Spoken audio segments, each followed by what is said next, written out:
Connolly's he's a World Cup winner and he's comfortable on the ball. I think I said this last week. Like before anything else, he is a good footballer, and I think maybe Championship defending is, you look at Luke Chambers. Is he a great footballer? No. Is he a warrior? Yes. And that's why he's a good Championship defender. And Connolly, I think bravery and that kind of leadership and determination and workmanship, that's something that comes with age and experience, and something he'll learn playing alongside these players. But I think in central midfield, he can almost get away with his naivety a little bit more and learn to grow as a footballer.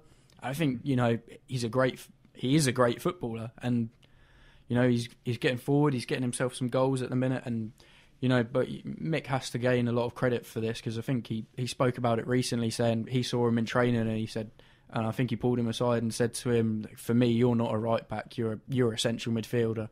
And he deserves a lot of credit for that, and Connolly deserves a lot of credit, because I think he's spoken about being really frustrated about coming here, having a couple of games when we were really short on players and then never getting a sniff again. And I didn't want him to be. I'd seen enough in those games to think, he's not quite ready for this. And he's obviously worked hard.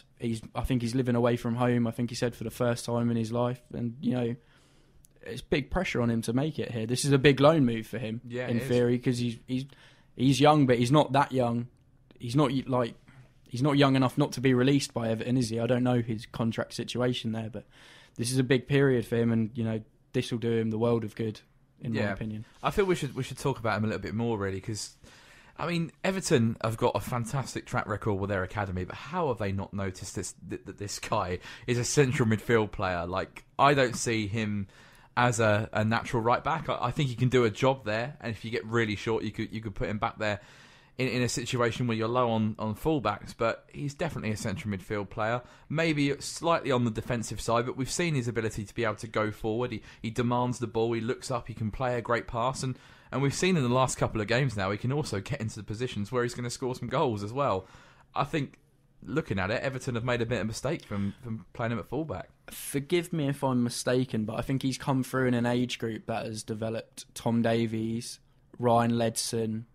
I think John Joe Kenny used to play in midfield for that kind of youth team. I think it almost might be a case of they've got too many central midfielders, and he's kind of maybe found himself in the youth team playing right back or centre back, and that might be how it's happened. I might be totally wrong, but I think they have a lot of central midfielders who have come through at the same age. And obviously Ledson has moved on and stuff like that, but I can assume that's what's... Do we think there's a chance that we can sign him on a permanent basis? Because if you're looking at him, if Everton do view him as a right back, he's clearly, 4th, 5th in the pecking order there. I think it's a good opportunity at the end of the season for us, if he has a good run in the team, continues to play well in this midfield three, it's definitely a good opportunity for us to go try and sort of test the water with Everton a bit. Definitely. I was reading something today, I think that Stuart Watson had written, with both of Connolly and Selena. Neither of them really are looking at sort of actually getting a good run in those Premier League sides. They're not quite ready at all there yet. And who knows, but they could be up for grabs come the end of the season. And with the way that they're playing at the moment, they'd be absolutely, they'd have every right to for us to want to sign them. I mean, there's no reason why we can't have a sniff at either of those players the way we're going right now.